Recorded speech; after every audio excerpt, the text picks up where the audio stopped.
अस्सलाम वालेकुम व्यूअर्स। आज हम एक हिस्ट्री के टॉपिक पर डिस्कशन करेंगे।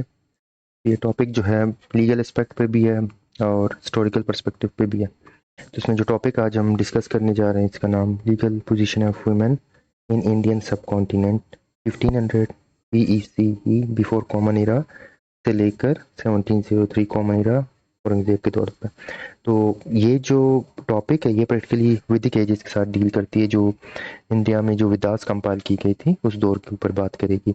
तो 1500 बिफोर कॉमन एरा से, मतलब जिसको आप बीसी भी पढ़ते हैं या बीसी पढ़ेंगे, तो उस दौर से डिस्कशन स्टार्ट करेगी और इसका इख्तिताम जो होगा मुगल दौर के एंड तक होगा, जिसमें हम कहते हैं कि, तो आप समझें हिंदुज़म से लेकर हम इस्लाम तक इस टॉपिक को डिस्कस करेंगे कि हिंदुज़म में वुमेन की जो पोजीशन थी, लीगल पोजीशन का मतलब ये है, हम जिसमें डिस्कस करना चाह रहे हैं कि जो लॉज थे उसके मुताबिक वुमेन की कंडीशन क्या थी, उस चीज़ को हम डिस्कस करेंगे। उसके साथ साथ जो है फिर हम ये देखेंगे कि स्लोली क्या उनके साथ हुआ, वो लॉस किस तरह थे, क्या चीज़ें थी और आहिस्ता आहिस्ता वो कैसे चेंज होती गई। तो इसके अंदर सबसे पहली चीज़ जो हमें नज़र आएगी वो को अगर आप पढ़ना शुरू करें तो आपको पहले नज़र आता है अपना वैदिक एज। वैदिक एज दो टाइम्स पीरियड में डिवाइडेड है, एक अर्ली वैदिक एज होगा और एक लेटर वैदिक एज कहलाएगा। तो अर्ली वैदिक एज जो है वो 1500 BCE से लेकर 800 BCE तक होगा। इसके बाद जो नेक्स्ट पोर्शन है सेकंड, वो लेटर वैदिक एरा या वैदिक एज उसको आप कह सकते हैं 800 से 600 BCE तक होगा। तो इस ड्यूरेशन में होता क्या असल में, इसमें ये कि ये जो वैदिक पीरियड है, जो वैदिक कहला रहा है प्रैक्टिकली, उसके अंदर जो है ये वो टाइम है जिसमें वेदास को कंपाइल किया गया था। अब वेदास क्या थी? वेदास जो है इंडियन रिलीजियस बुक्स थी, टेक्स्ट थी। तो वेदा का जो कंपाइलेशन पीरियड है वो दो हिस्सों में थे, एक इब्तदाई दौर था और एक इख्तितामी दौर था। तो इन पीरियड्स के अंदर इसको कंपाइल किया गया था। अब वेदास के अंदर क्या थी, सोसाइटी क्या थी?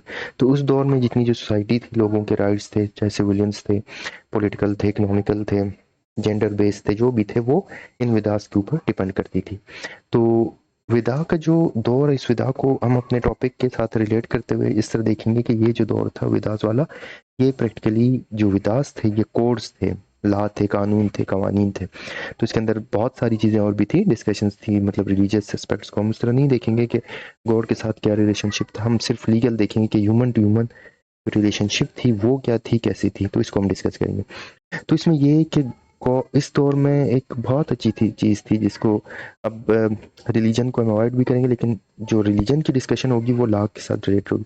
तो इस दौर में जो गॉड्स थी, ये बताया जाता था कि जो खुदा है उनके दौर के, जो हिंदुज़म की बिलीफ के मुताबिक, वो वहाँ पे होंगी जहाँ पे वुमेन होगी। तो ये मतलब जहाँ पे औरतों को इज्जत दी जाएगी, वैल्यू दी जाएगी, वहाँ पे भगवान आएंगे, खुदा आएंगे।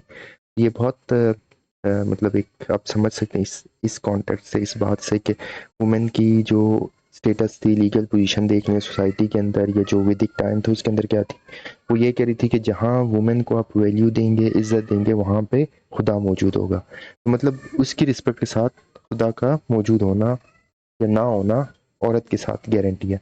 तो जैसे आजकल के दौर में वो कहते हैं ना, कुछ बातें मशहूर की कि जिस घर में कुत्ता हो तो उसमें रहमत के फरिश्ते नहीं आते। तो इसी तरह उस दौर में वो कहता था अगर आप वुमेन को जो है बहुत ज़्यादा रिस्पेक्ट देंगे, वैल्यू देंगे, तो आपको गॉड वहाँ पे नज़र आएगा। तो ये रिलीजियस कॉन्टेक्स्ट में बातें होती थी, लेकिन ये समझ आ गई कि जिस सोसाइटी में, जिस जगह पे वुमेन को ज़्यादा वैल्यू मिलेगी, वहाँ पे खुदा की प्रेजेंस होगी या भगवान की प्रेजेंस होगी। तो फिर सेकंड चीज़ थी ये, तो हो गई। दूसरी तरफ थी और औरतों को किस तरह स्टेटस, एक तो ये स्टेटस दिया गया कि बहुत ज़्यादा आप उनको मतलब इज्जत दे, रिस्पेक्ट दें। दूसरी तरफ ये हमें चीज़ नज़र आती है कि वो कहते हैं गॉडेस। गॉडेस जो है, हमें ये बात होगी कि जो वुमेन थी, औरतें थी, उनको खुदा के साथ, भगवान के साथ, बल्कि यहाँ पे ये होगा, मैं लैंग्वेज बैरियर आ जाती है, तो हम ये करते हैं, आपको ज़्यादा इंस्टेंट के शायद लोग थोड़ा गलत समझने लग जाए, तो मैं हिंदी टेक्स्ट को, हिंदी वर्ड पे ही ज़्यादा यूज़ करूँगा ताकि कन्फ्यूजन ना हो, क्योंकि मैं खुदा का लफ्ज़ यूज़ करूँ तो अक्सर लोगों को ये लगे कि शायद मुस्लिम जो गॉड है उसकी बात कर रहे हैं, हालांकि वो ट्रांसलेशन में हिंदी में खुदा को भगवान एक ही चीज़ होती है। लेकिन चलें फिर भी उसको अंडरस्टैंड करने के लिए हम इसको उस टर्म में जाएंगे। तो गॉडेसेस जो हैं, देवताएं या देवी, देवी आप कहते हैं जिसको देवता कहते हैं, तो भगवान की जो देवी जो है उसके अंदर जो है वुमेन गॉड थी। तो उसमें जो सन थी, लाइफ गॉड थी, उसको कहते थे उषा। उषा का काम क्या था? उषा को जो है एक वो कहते थे कि जो सूरज है वो एक भगवान है। कौन सा भगवान है? उसका नाम उषा था। अब सूरज या आप कह सकते हैं उषा, उषा का काम ये था कि वो जो सूरज है वो उषा के साथ उसकी मुशाबियत थी, और ये जो है ज़िंदगी थी, रोशनी थी। मतलब उषा जो थी, अगर आप उसको पूजेंगे तो आपकी ज़िंदगी के सारे मसले मसाइल ख़त्म हो जाएंगे। जो रोशनी होगी आपको वहीं से मिलेगी, जो ज़िंदगी होगी आपको वहीं से मिलेगी। हर जो सक्सेस और प्रॉस्पेरिटी होगी वो उषा के साथ होगी। तो उषा जो है ज़िंदगी की और कामयाबी की, रोशनी की देवी थी। तो उसको आप पूछते हैं इस हिसाब से कि आपको सक्सेस और वो मिलेगी। फिर जो है रतरी थी। रतरी जो है अंधेरे की जो है भगवान थी, देवी थी। वो क्या थी, वो नेगेटिव एस्पेक्ट लाती थी, नेगेटिव पावर्स लाती थी। जैसे उसमें बताया आपके अंदर नाकामी आती है, गम, परेशानियां, सारी चीज़ें वो उसकी वजह से आ रही हैं। तो वो जो है अगर आपके ऊपर कोई कभी मुसीबत आती, कुछ आती, तो समझ जाते कि रतरी जो है आपसे नाराज़ है, ये वो आपके पीछे पड़ गई है। फिर इसी तरह सावित्री थी। सावित्री जो है जंगल की या बारिश की थी, जो कि फर्टिलाइजेशन आप कह सकते हैं, फर्टाइल आती थी, फर्टिलिटी लाती थी। जो जैसे फसल वगैरह उगती है, एक ज़मीन जो है सरखेज़ होती है, तो इस हिसाब से उनकी जो तशबीह थी वो फर्टिलिटी के साथ थी। जहाँ पे आप कह सकते हैं कि ग्रोथ हो, चाहे ह्यूमन में हो, जानवरों में हो, दरख्तों में, वो सावित्री की वजह से थी। तो इसमें क्या था, इसमें गॉड जो थे, मेल भी थे, फीमेल भी थे, इनके आपस में क्लैशेस भी होते थे, नहीं भी होते थे। जैसे आपने अगर हिस्टोरियन से आप लोगों ने पढ़ा होगा, ये अपना माइथोलॉजी, ग्रीक माइथोलॉजी अगर पढ़ी है जिसमें भगवान लड़ रहे होते हैं, और अगर इंडियन टेक्स्ट में आपने महाभारत वगैरह पढ़ा हुआ, तो एग्जैक्टली ये चीज़ें उसको रिफ्लेक्ट करती थी। लेकिन फिर भी हम देखते हैं वुमेन को जो है, देवी की जो है, मतलब उनके बिलीफ के मुताबिक खुदा का दर्जा दिया जा रहा था। तो बहुत ज़्यादा रिस्पेक्टेबल पोजीशन थी। फिर इसी दौर में हम इससे थोड़ा सा आगे बढ़ते हैं, फिर हमें नजर आता है रामायण एंड महाभारत का पीरियड। इस पीरियड में भी जो है औरतों का किरदार क्या था, इसमें बहुत ज़्यादा जंगी हुई, लड़ाइयाँ होती थी। लेकिन इस दौर में भी हम देखते थे जो वुमेन थी उसको ब्यूटी के साथ तशबीह की गई थी। मतलब जो चीज़ खूबसूरत थी वो फीमेल होगी। ये बहुत मतलब ब्यूटी को जो है फीमेल के साथ रिलेट किया गया। तो ये दोनों इंटरचेंजेबली यूज होते थे। अब लेकिन एक और मसला यहाँ पे आ गया था, फीमेल को तो खूबसूरत सा तशबीह दे रहे थे, लेकिन उसके साथ साथ क्या चीज़ थी, जो वुमेन थी उसको जिम्मेदार करार दिया गया था लड़ाई झगड़े के लिए। कि हर जो सोसाइटी में जंगें हो रही थी उस माशरे में, वैदिक पीरियड में, वो औरतों की वजह से हो रही थी। तो हर कोई कोशिश करता था कि ब्यूटी जो है उसको चेज करे, हासिल करे, उसके लिए जंगें हो रही थी, लड़ाइयाँ झगड़े। तो मतलब वुमेन ब्यूटी की हद तक तो प्रेज हो रही थी, लेकिन उसको एक, आप कह सकते हैं कि एक काज बताया जा रहा था कि उसकी वजह से लड़ाई हो रही है। तो हम देख रहे हैं जैसे जैसे सोसाइटी वैदिक से थोड़ा सा आगे मूव कर रही है, औरत की डिग्निटी है, रिस्पेक्ट है, उसकी एक पोजीशन है, लेकिन वो पोजीशन अब थोड़ी सी ऐसा था, आप समझें कि नेगेटिव एस्पेक्ट की तरफ उसको डाला जा रहा है। उसको अगर हम इस्लाम के साथ थोड़ा सा रिलेट करते हैं, जैसे हम कहते हैं पहली जो दुनिया के अंदर जो पहला जो कत्ल हुआ, जैसे हाबिल काबिल का हम किस्सा पढ़ते हैं, वो भी एक औरत की वजह से हुआ।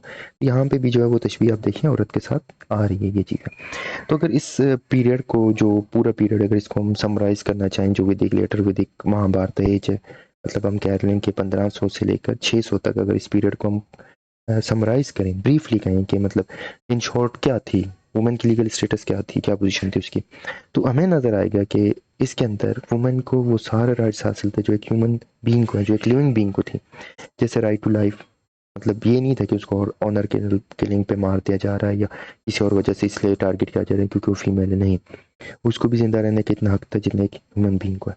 राइट टू एजुकेशन, बिल्कुल। अब ये सोसाइटी जो, इसमें जेंडर डिस्क्रिमिनेशन नहीं थी, इस तरह नहीं थी जो बीच में आई है और अभी भी कुछ जगहों पे है, मतलब मैटर करती है रूरल एंड अर्बन एरियाज में। उस दौर में इतनी नहीं थी। तो उनको राइट टू एजुकेशन थी, वो अपनी मर्जी से एजुकेशन, चाहे रिलीजियस थी चाहे वर्ल्डली एजुकेशन थी, फॉर्मल इनफॉर्मल हासिल कर सकते थे, कोई रोक टोक नहीं थी। पॉलिटिक्स में वो बड़ा इन्वॉल्व थे, डिसीजन मेकिंग में पॉलिटिक्स में आते थे। उस दौर में ज़ाहिर पॉलिटिक्स इलेक्शंस की बात नहीं थी, उस दौर की पॉलिटिक्स जो बिल्कुल अलग थी, ट्राइबल सिस्टम तक लोग आके अपनी बातें बताते थे। अब कोई सरदार बन जाता, वो औरत भी हो सकती थी, मर्द भी हो सकते थे। और इसी तरह घर में या उसके अलावा भी कहीं पे जो डिसीजन मेकिंग होती है उसमें औरतों का रोल बड़ा होता था। मैरिज की उनको चॉइस थी, उनकी मर्जी है, शादी करें ना करें, जिससे करें ना करें, तो कोई रोक टोक रिस्ट्रिक्शन नहीं थी। इस तरह स्पोर्ट्स में भी हो जाती थी, खेल कूद में कोई रिस्ट्रिक्शन नहीं थी। फार्मिंग भी करती थी, उसमें जाती थी, जंगों में भी जाती थी, रिलीजियस टीचिंग्स में भी जाती थी, प्रॉपर्टी भी अपने लिए रख सकती थी। तो ये जो है, इसके सामने हमने एक टर्म यूज किया, understanding the preamble, purpose, aim, justification. तो यहाँ पे ये चीज़ समझने वाली, अगर इसको एज अ लॉ के कॉन्टेक्स्ट में देखते हैं कि राइट टू, जैसे बीबीएम है कहते हैं ना, राइट टू लाइफ, एजुकेशन, ये सारी चीज़ें, तो ये जो है प्रैक्टिकली आजकल तो आपके जो बेसिक फंडामेंटल राइट्स है उसमें आती है, लेकिन उस दौर में ये फंडामेंटल जो बेसिक राइट्स में नहीं थी, बल्कि ये जो लॉज हैं वैदिक वगैरह उनके प्रीएम्बल थी। प्रीएम्बल क्या होता है? प्रीएम्बल जैसे आपने पढ़ा होगा कॉन्स्टिट्यूशन की, अगर आपने पढ़ा है कॉन्स्टिट्यूशन ऑफ पाकिस्तान या ऑब्जेक्टिव रेजोल्यूशन 1949 वाला अगर आपने पढ़ा था तो आपको समझ आती है कि प्रीएम्बल था। प्रीएम्बल क्या? हम कहते हैं दिबाचा, लेकिन दिबाचा है क्या? तो प्रीएम्बल प्रैक्टिकली क्या होता है? वो एक, हम कहते हैं बहुत इंपॉर्टेंट डॉक्यूमेंट है, लेकिन अगर उसको आप लीगल एस्पेक्ट में देखते हैं, अगर लॉ की इंटरप्रिटेशन में आप उसको देखेंगे तो वो एक इम्पोर्टेंट डॉक्यूमेंट नहीं है, बल्कि वो एक गाइडलाइन है, वो एक रोड मैप है। मतलब आपको बताया जाता है कि आप इस तरह करें, आप उसे डेविएट भी कर सकते हैं, लाजमी नहीं कि आप उससे फिक्स ही रहें, डेविएशन हो सकती है, लेकिन वो कहते हैं कि बेहतर ये आप उसको फॉलो करें, क्योंकि मतलब वो असल में ओपिनियन को, मेजोरिटी की बात को जाहिर करती है कि ये मेजोरिटी कहना चाह रही है, ये डिमांड कर रही है, तो आप कोशिश करते हैं उसे डेविएट नहीं करते, उसको फॉलो करते। तो इस हिसाब से वो इम्पोर्टेंट हो जाती है, क्योंकि वो लोगों की अक्सरियत की, मेजोरिटी को जाहिर करती है। तो इसी हिसाब से जो उस दौर में जो वुमेन की जो कंडीशन थी, पोजीशन, उस जो प्रीएम्बल था वो ये बातें कहती थी कि इनको ये सारी राइट्स दी जाए। तो मतलब ये था, मैं समझ आती है कि उस दौर में जेंडर डिस्क्रिमिनेशन एज सच नहीं थी, ये मेल है, ये फीमेल है, ये टास्क इसके हैं, ये टास्क उसके हैं, ये उसने करना, ये उसने नहीं करना, जैसे आजकल जंगों में ये नहीं नाजुक है, ऐसा कुछ भी नहीं था। जो इंसान है, इररिस्पेक्टिव ऑफ द जेंडर के, मेल है फीमेल है, बायोलॉजिकल डिफरेंसेस अलग थी, वो नेचुरल थी, लेकिन जो सोसाइटी के अंदर रोल और किरदार था उसमें कोई डिस्टिंक्शन नहीं थी। तो हम कह सकते हैं उस दौर में जो है, ये जो जितनी औरतें थीं, जो भी थी, वो जो है आप कह लें कि एज ए जेंडर ट्रीट होती थी, ना कि as a women human treat होती थी, ना कि एज ए जेंडर ट्रीट होता है। तो इसके ऊपर मैंने एक टॉपिक के ऊपर एक वर्ड यूज किया, इलिटिस्टिक पर्सपेक्टिव, नॉट सबाल्टर्न पर्सपेक्टिव। असल में ये, अगर हम हिस्ट्री पढ़ते हैं, अगर आपने नोट किया, आप लोग जितनी जो हिस्ट्री की रीडिंग करते हैं, अक्सर हम देखते हैं हमारी जो अप्रोच है वो इलिटिस्ट ही अप्रोच है। इलिटिस्ट अप्रोच क्या है? इलिटिस्ट अप्रोच है, हम जो फेमस चीज़ें हैं, जो बहुत नोन है, जो टॉप पे हैं, हम उनको पढ़ते हैं। आपने कोई हिस्ट्री पढ़ी है, कुछ पढ़ी, आप पढ़ते हैं लियाकत अली खान ने क्या किया, कायदे जिन्ना ने क्या किया, आप पर्सनालिटीज को पढ़ते हैं, ऊपर की सतह पे देख रहे हैं, आप टॉप पे देखते हैं अयूब खान का दौर कैसे, जुल्फकार भुट्टो का दौर कैसे था, तो ये जो है आप ऊपर से देख रहे होते हैं, ये एलिटिस्ट पर्सपेक्टिव है। सबाल्टर्न पर्सपेक्टिव, वो नीचे आप देखते हैं, नीचे आप गांव में लोएस्ट लेवल पे आम बंदा क्या कर रहा है, ABC क्या कर रहा है, तो वो जो है सबाल्टर्न स्टडीज होती है। तो अब इस पे मैंने भी जो फोकस रखा है वो एलिटिस्ट पे ही रखा है, सबाल्टर्न पे नहीं रखा। उसकी वजह ये कि सोसाइटी को जो हमेशा रिप्रेजेंट करता है वो सोशल इंडिकेटर्स जब हम लेते हैं तो हम लोअर लेवल पे लेते हैं, लेकिन अगर पॉलिसी की बात करते हैं, रिफ्लेक्शन, अगर स्टेट को कोई रिप्रेजेंट कर रहा है, देखें अगर पाकिस्तान को भी रिप्रेजेंट कर रहा है तो उसका प्राइम मिनिस्टर, प्रेसिडेंट, आर्मी होगी। कॉमन पीपल को इतना कोई नहीं पूछेगा, जो कोई बंदा बात करने जाता है तो वो ही डायरेक्ट बात करेगा और पाकिस्तान की नुमाइंदगी करेगा। तो इस हिसाब से इस दौर में जो लॉज थी, इसकी जो इम्प्लीमेंटेशन ज़्यादा हम देखते हैं कि रूरल क्लास जो थी उस तक कैसे थी।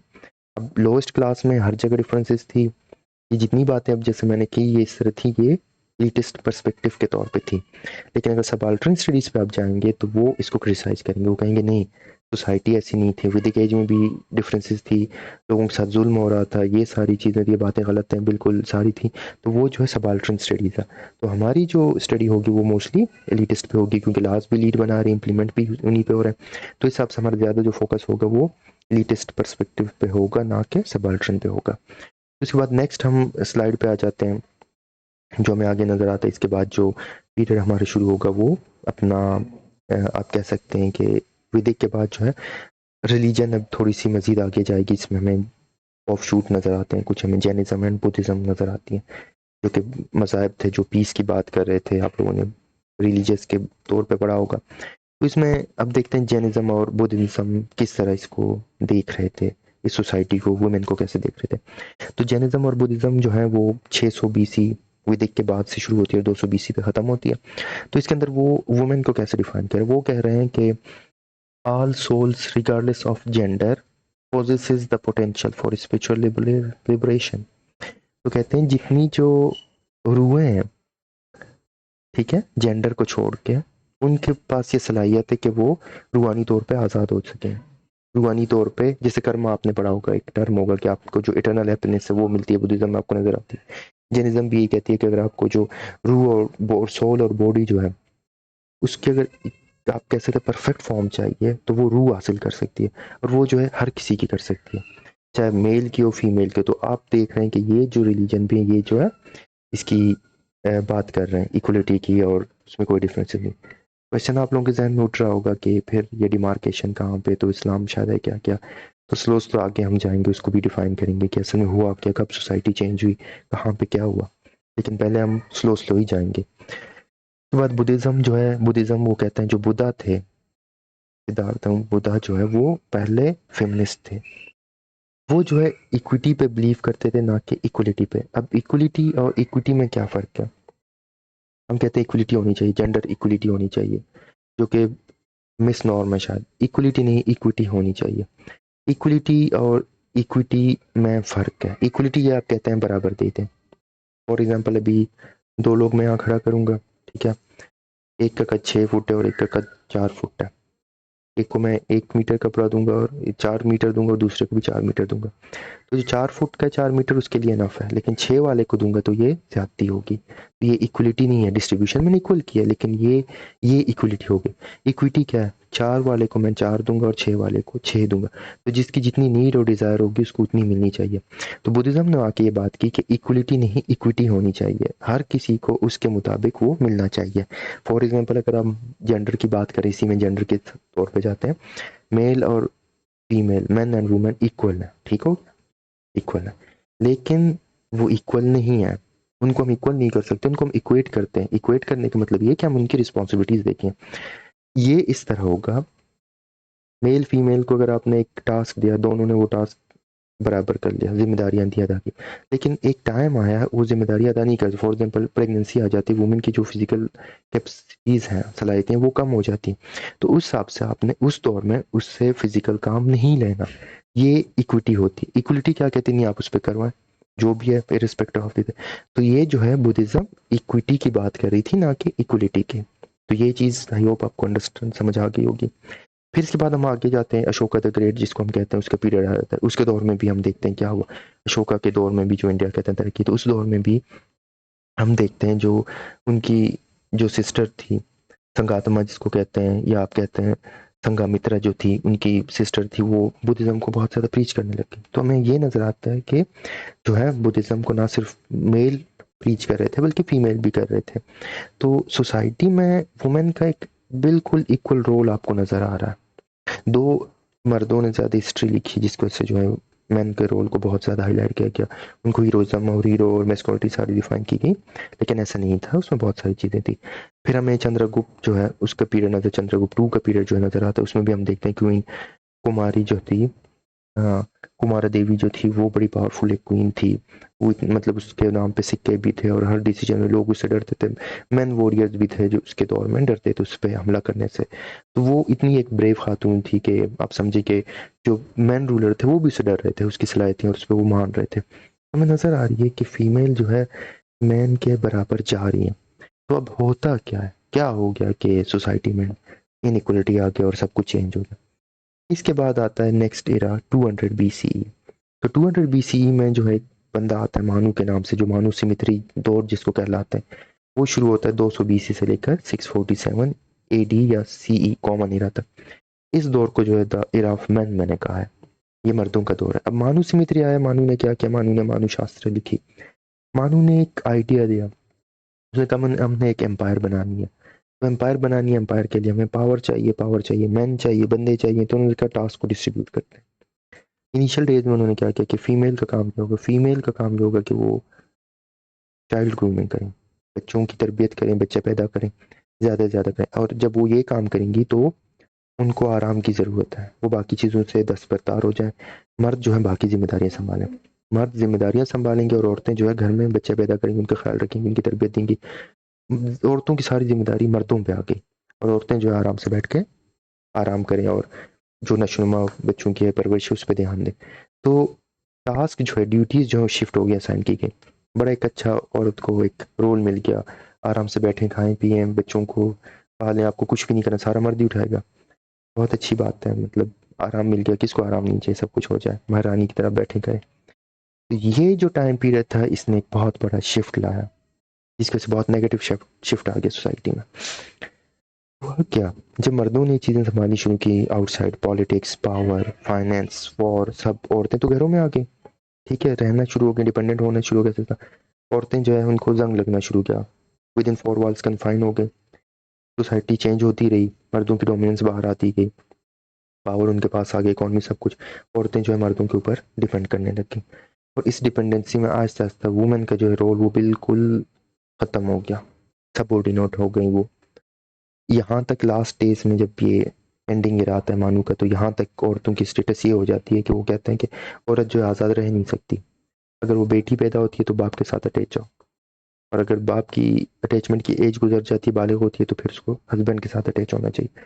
और हस्बैंड की अटैचमेंट अगर खत्म हो जाती है तो उसको बच्चों के साथ, जो मेल बच्चे होंगे उसके ऊपर डिपेंड करना चाहिए, मतलब उसको किसी भी तरह आज़ाद नहीं होना चाहिए। और बाद में हिंदुइज्म में हम देखते हैं कि यहाँ तक एक्सट्रीम तक गई कि अगर मर्द फौत हो जाता है तो हिंदू वुमेन जो है वो अपने आप को सती जो प्रैक्टिस है, और बाद में एक जोर का भी प्रैक्टिस आता है, तो वो सती करके अपने आप को मर्द के साथ ही अपने आप को जिंदा जला दें। और जोर का प्रैक्टिस फिर ये आता है, अगर जंग में मरते मारे जाएं तो औरतें मुकाबला नहीं करेंगी, वो एक साथ होकर खुद को जला देंगी। और उसके बाद अगर कोई नहीं करता ऐसा तो बाद में वो एज अ विडो रहे, दूसरी शादी नहीं कर सकती। तो आपको नजर आएगी जो मानु सिमित्री रहा था, मानु शास्त्र जो बनी, उसने जो है वुमेन के जो रोल है सारा उसको खत्म करके, कन्फाइन करके, बिल्कुल निग्लिजेक्ट आप कह सकते हैं, निग्लिजिबल कर दिया। उनकी पूरी जो पावर अथॉरिटी थी वो खत्म कर दी। तो फिर यहाँ पे ये क्वेश्चन होगा, व्हाट टू बिलीव प्री और पोस्ट मानु सिमित्री रहा। तो हमें डिस्कशंस में नजर आएगा कि वो पहले भी ऐसा था, वो कहते हैं नहीं मानु ने किया, मानु से पहले ही था, ये सारी चीज़ें। तो फिर ये फैसला आपने करना है, आप देखेंगे कि आप किस पे ये इल्ज़ाम डालेंगे कि सोसाइटी में जो शिफ्ट है, औरतों की पोजीशन चेंज हुई, वो कहाँ से कैसे हुई। तो खैर ये जो सारी हुई, तो मानू पोस्ट मानू जो एरा था, औरत की जो कंडीशन थी वो बहुत ज़्यादा बदल गई। अब ये चीज़ चलती रही। अब इसके बाद क्या हुआ, ये जो एरा था इसको हमने कहाँ तक डिस्कस किया, 6, हम कह रहे हैं कि 47 सी, ठीक है। तो इस बीच में जो है फिर इस्लाम आ जाता है सऊदी अरेबिया में, 570 में नबी करीम इस्लाम पैदा हो जाते हैं। फिर आप देखते हैं 622 में हिजरत होती है, इस्लाम आ गया, सारी चीज़ें। तो यहाँ पे हम देखते हैं अरब जो है, अच्छा, तिजारत जो है इंडियंस के साथ अरब्स की चल रही थी, फिर इस्लामिक ट्रेड भी मौजूद थी, ठीक है, स्पाइसेस वगैरह, लेदर, ये सारी चीज़ें इंपोर्ट एक्सपोर्ट हो रही थी, एक्सचेंज हो रही थी। लेकिन इस्लाम जब आता है तो अरब्स आ रहे हैं उसमें, जब ट्रेडर्स जब आ रहे हैं, अब उसमें मुस्लिम ट्रेडर्स भी आ रहे हैं। तो आ रहे हैं तो सबसे पहला हमें नज़र आता है कि इस्लाम जो है इंडियन सब कॉन्टिनेंट में चीरा डायनेस्टी के दौर में आया, 629 में। चीरा एक डायनेस्टी थी जहाँ पे इनके किंग था चीरूमल पीरामल। तो वो जो किंग था उसके दौर में जो है इस्लाम आया। उसमें वो कहते हैं कि इस दौर में ये जो बताई जाती है इसके बारे में, आप कह सकते हैं जो नॉलेज हमारे पास से, लिमिटेड नॉलेज जो भी है, उसमें बताया जाता है कि जो किंग था, प्रीस्ट था, आप कह लें प्रीस्ट किंग था, उस दौर में ज़्यादा प्रीस्ट किंग होते थे, तो उन्होंने शकुल कमर वाला जो आके स्प्लिटिंग ऑफ मून वो देखा। उसने अपने लोगों को बताया कि आप जाके, उन्होंने अरब से पूछा ये जो ट्रेडर्स आ रहे थे क्या हुआ, उन्होंने बताया कि अरेबिया में जो है मोहम्मद सल्लल्लाहु अलैहि वसल्लम के नाम से एक बंदे ने जो है इस्लाम की दावत की है, इस्लाम का मतलब अपने आप को पैगंबर बताया और इस्लाम का दावा किया। तो उनको जो सूझी और उन्होंने कहा कि कुछ लोग जाके तहकीक करके लें। तो ब्राह्मण्स थे, उन्होंने कुछ ब्राह्मण्स भेजे, वो गए तहकीक करने, पता करने, जब वापस आ गए। ब्राह्मण्स में ये था कि जो ब्राह्मण, पहले हिंदुइज्म में ये चीज़ थी कि अगर आप समंदर क्रॉस करेंगे तो आपका रिलीजन खत्म हो जाएगा। ब्राह्मण्स जो ट्रैवल करके चले गए समंदर पार करके, तो उनका रिलीजन खत्म हो गया। अब ये एक बड़ा कॉम्प्लेक्स था, इनको क्यों रोका गया था, ताकि इनको बाहर की सोसाइटीज़ के आइडियाज़ जो इनका पता ना चले, और कन्फाइंड रहे, समंदर से बाहर नहीं जाना अपने। तो जब ये चले गए, जब इन्होंने ये चीज़ विटनेस की, तो फिर उन्होंने देखा कि इस्लाम आ चुका है, वाकई उन्होंने आके बताया। तो फिर फर्स्ट टाइम जो है यहाँ पे इस्लाम आया, और 604 में जो पहली जो मस्जिद थी वो केरला जो स्टेट था, चीरा डायनेस्टी, वहाँ पे पहली मस्जिद बनाई गई। तो इस्लाम जो है प्रैक्टिकली यहाँ पे इस दौर में आप कह सकते हैं आ चुकी थी। फिर इसके बाद हम देखते हैं कि ये तो लोअर लेवल पे थी, लेकिन इसके बाद क्या था, इसके बाद हम देखते हैं कि हमें ये चीज़ नज़र आती कि एज अ रूलर अरब की जो इन्वेजन्स थी वो कब है। तो हमें नज़र आती है कि मोहम्मद बिन कासिम जो है उन्होंने यहाँ पे इन्वेट किया। हालांकि उनसे पहले जो है हज़रत उमर रज़ी अल्लाह अन्हु के दौर में भी इन्वेजन यहाँ पे हो रही थी, लेकिन फिर भी उस इन्वेजन्स को हम ज़्यादा फोकस नहीं करते, क्योंकि हमें टॉपिक्स फिर हम डेविएट हो जाएंगे, इसलिए हम अपने आप को लिमिट रखें। तो मुस्लिम अरब मोहम्मद बिन कासिम के दौर में है। जब मोहम्मद बिन कासिम के दौर में जो फौज है यहाँ पे हमला के, वो ऐसा हुक्मरान है, तो फिर हमें 3 कॉन्सेप्ट समझ में आता है। एकल्ट्रेशंस थी, नेगेशंस थी, और असिमिलेशन थी। बेकल्ट्रेशन, नेगेशन, असिमिलेशन क्या थी। जब मुस्लिम्स यहाँ पे आए, तो मुस्लिम्स जो टीचिंग ला के लेके आए थे वो इक्वलिटी की थी, इस्लाम की टीचिंग थी। अब इस्लाम वुमेन के बारे में क्या कह रही है, माँ को जो है, औरत को जो है माँ का दर्जा दे रही है, औरतों के हुकूक दे रहे हैं। अरब्स जो थे पहले बहुत ज़्यादा शादियाँ की, उनको रिस्ट्रिक्ट किया कि आप पॉलीगैमी से ज़्यादा नहीं कर सकते, 4 मतलब शादियों से ज़्यादा आप नहीं कर सकते। पॉलीएंड्री ख़त्म कर दी उन्होंने। वुमेन के हुकूक दिए, मर्दों के, औरतों के सारे हुकूक जो इस्लाम ने दे दिए। अब इस कॉन्सेप्ट के साथ जब अरब्स यहाँ पे आए, उन्होंने इंडिया में जो औरतों की कंडीशन देखी, अब 3 तरह की चीज़ें हुई। एक कल्चरेशन हुई, कल्चरों का आपस में मिक्स होना हो गया। दूसरी नेगेशन हुई, उन्होंने कहा हम प्योर ब्लड हैं, उन्होंने कहा नहीं हम हैं, ये मलीच हैं, बाहर से आए, ये चीज़ होती रही। फिर एसिमिलेशन हुई, कुछ ने जो है कुछ को अडॉप्ट किया, कुछ ने नहीं किया। हुआ क्या, ये जो लोग आए थे, ये एक कॉन्सेप्ट लेके अस वर्सेस देम वाला या अस वर्सेस अदर्स वाला कॉन्सेप्ट है, इस्लाम वर्सेस हिंदुइज्म। अब हिंदुइज्म को मैं अगर ले रहा हूँ, इसमें मैं सिखिज्म, बुद्धिज्म, जैनिज्म सबको कन्फाइन करके बात कर रहा हूँ, ठीक है। इसमें जितने भी आप कह सकते हैं रिलीजन्स जो आएंगे हम उनको मिक्स करके डाल रहे हैं, देख रहे हैं। तो उसमें जो है हम देखते हैं कि इन्होंने देखा इस्लाम, मुसलमान और गैर मुस्लिम, ठीक है, इसको इस तरह हम देखते हैं। तो इस्लाम ने जब देखा, उनकी औरतों की हालतें देखी, अपनी देखी, उनको क्या समझ आने लगी कि इस्लाम जो है बहुत इक्वलिटी की बात कर रहा है। उन्होंने देखा इस्लाम के अंदर जो औरतें हैं उनका बड़ा, अब हिंदुइज्म में तो कास्ट सिस्टम था, इस्लाम में कोई कास्ट सिस्टम नहीं है। बाद में दो एक सोशल कास्ट डिस्टिंक्शन आई, वो उसको अभी हम डिस्कस नहीं करते। तो हमने देखा इस्लाम के अंदर वुमेन को ज़्यादा राइट्स थे उस दौर में, और हिंदू वुमेन को नहीं थे। तो एक बहुत बड़ा अट्रैक्शन भी साबित हुआ कि जो वुमेन इस्लाम के अंदर उसकी बड़ी पॉजिटिव इमेज है, जबकि हिंदुइज्म में नहीं है। लेकिन इसके साथ साथ ये पूरी हिंदुस्तान में ये चीज़ नहीं थी। फिर भी इसमें आप कह सकते हैं कि एग्जेम्पशंस थी। इस दौर में भी हम देखते हैं कि इस्लाम आया, हम देखते हैं कि जो कश्मीर थी उसके अंदर जो 2 मलिकाएं गुजरी, Sugandha and Didda, 10th and 11th century, वो बाकायदा क्वीन थी और औरतें थी, तो इसका मतलब है वो भी रूल कर रही थी। इस तरह हम देख रहे हैं विलासा देवी जो थी बंगाल में, वो भी एक थी, वो भी रूल करिए, कंटिन्यू करिए। फिर हम देख रहे हैं अक्का महादेवी, वो भी थी। मीरा ऑफ कर्नाटका थी, रजिया सुल्ताना का आपने नाम सुना है, रुद्री देवी की, रानी पद्मावती, ये सारे नाम आपने सुने। तो इसके बावजूद हम देखते हैं कि वुमेन मैन जो है रूलर्स हमें नजर आ रहे हैं। अब यहाँ पे एक चीज क्या समझिए लोकल्स को, अब यहाँ से आप भी थोड़ा नोट करें, रजिया सुल्ताना को आप निकाल लें, बाकी आप देखें कि आपको रूलर ज्यादा मैन नजर आ रहे हैं अरब्स के अंदर और हिंदुइज्म में सोसाइटी। अब ये सोसाइटी जो एक दूसरे के साथ क्लैश में आ गई, कौन ज्यादा राइट्स दे रहा है, कौन बेहतर है, हिंदुइज्म बेहतर है या इस्लाम बेहतर है in terms of women, women के लिए क्या बेहतर है। क्योंकि आपको जब ये आए, ये तो अरब्स मैन थे और वो वुमेन्स थे, तो फिर आपको क्या नजर आएगा, किस तरफ जाना चाहिए, वुमेन किस को चूज करेंगे, ये क्वेश्चन आपके ऊपर मैं छोड़ देता हूँ, इसको आगे देखते हैं फिर। तो फिर उसके बाद हम जाएंगे, फिर इसी तरह रानी अबाका जो थी वो थी तमिलनाडु, तुलुनाडु की, कर्नाटका की। अच्छा, ज्यादा यहाँ पे आप देख रहे हैं कि वुमेन जो है इंडिया के अंदर साउदर्न इंडिया जो थे, साउथ जो पोर्शन था, सेंट्रल था या बिल्कुल एक्सट्रीम, वहां पे ज्यादा थी। जो सी साइड के साथ है वहाँ की जो वुमेन्स हैं उनके पास राइट ज्यादा है, वो ज्यादा लिबरल है as compare to the central या आप कह सकते हैं नॉर्थ पोर्शन के। तो ये जो है लड़ भी रही हैं, इस्लाम भी आ गया है, इस्लाम की टीचिंग्स भी आ गई है, हिंदुइज्म भी है, वुमेन की सोसाइटी भी है, फिर भी चल रही है। ये क्यों हो रहा है। चांद बीबी तो बीजापुर की है, अहमदनगर को अकबर के साथ भी लड़ रही है। अब यहाँ पे आप देखते हैं कि जितनी वॉरियर्स आपको नजर आ रही है, मोस्टली हिंदूज में तो वुमेन है, लेकिन इस तरफ जो है आपको मैन नजर है। इस तरह ये कंटिन्यू रहेगी, अब ये बार बार चल, लेकिन डोमिनेंसी जो है मर्दों की आ गई है। फिर आप देखते हैं पेटीकोट पॉलिटिक्स, मुगल्स के दौर में हम आते हैं। मुगल्स का जब दौर आएगा, एक गोल्डन एरा इसको कहते हैं, बहुत ज्यादा चली, उसमें आप देखते हैं कि ये नहीं है कि औरतें बिल्कुल साइड लाइन हो गई। अब गुलबदीन का नाम सुनते हैं, जो कि हम हुमायूं नाम है जिसने लिखा, पढ़ी लिखी औरत थी, आप कह सकते हैं। उन्होंने जब एक टेक्स्ट लिखा, आप देखा इस दौर में भी हम लिख के शायद हमारे लिखना बड़ा मुश्किल होता है, तो वो जो है एक बायोग्राफी लिख रही है अपने भाई की, तो वो किससे लिख रही होंगी, वो उसने लिखी। फिर मरियम उज़ ज़मान जो जोधा अकबर जिसको हम कहते हैं, जो उनकी मतलब जिसको जोड़ा अकबर आप कहते हैं कि राजपूत प्रिंसेस थी जिन्होंने शादी की अकबर के साथ, तो वो देखें उनका कितना इन्फ्लुएंस था कोर्ट पर कैसे। तो आपको नजर आ रही है कि कुछ जो है वो औरतें इन्फ्लुएंस ला रही हैं। नूरजहां वाइफ ऑफ आपको ये नजर आती है। फिर इसी तरह आगे हम जाते हैं कि औरंगजेब का दौर है, जो बिल्कुल एंडिंग हमारे पास दौर होगा। फतवा आलमगीरी जो है कंपाइल की गई। अब फतवा आलमगीरी कंपाइल की गई, इसको ऐसे बताया जाता है जैसे ये इस्लाम से हट के एक चीज बनाएगी, एक टेक्स्ट लाएंगे जो इस्लाम से बिल्कुल हटके था, मुख्तलिफ था। लेकिन असल में ऐसा था नहीं। अब सोसाइटी इवॉल्व कर रही थी, नए मसले आ रहे थे, एक कल्चरेशन हो रही थी, नए रिलीजन, नए लोग, नए प्रॉब्लम्स, इश्यूज आ रही थी। तो उस चीज़ को सामने रखते हुए ज़ाहिर है वक्त के साथ साथ जो जैसे इस्लाम के अंदर इजमा का दरवाज़ा खुला होता है, क्यास का दरवाज़ा खुला हुआ है, इज्तिहाद का खुला हुआ है, तो इन चीज़ों को सामने रखते हुए फ़िक्र भी आपके डेवलप हो गए थे।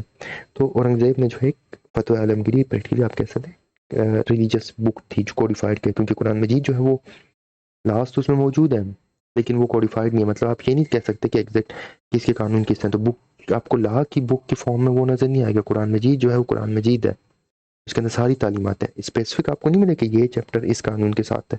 वो स्कैटर्ड है, कुछ यहाँ पे कुछ वहाँ पे, क्योंकि इस्लाम जो नाजिल कुरान मजीद जो नाजिल हुआ वो वक्त और हालात के मुताबिक सूरत नाजिल हुई। तो इस हिसाब से नहीं थी कि आपको एक ला की फॉर्म में एक चैप्टर मिले मिक्स सेंस में। तो फतवा अलमगीरी में जो है इन चीज़ों को कंपाइल किया गया।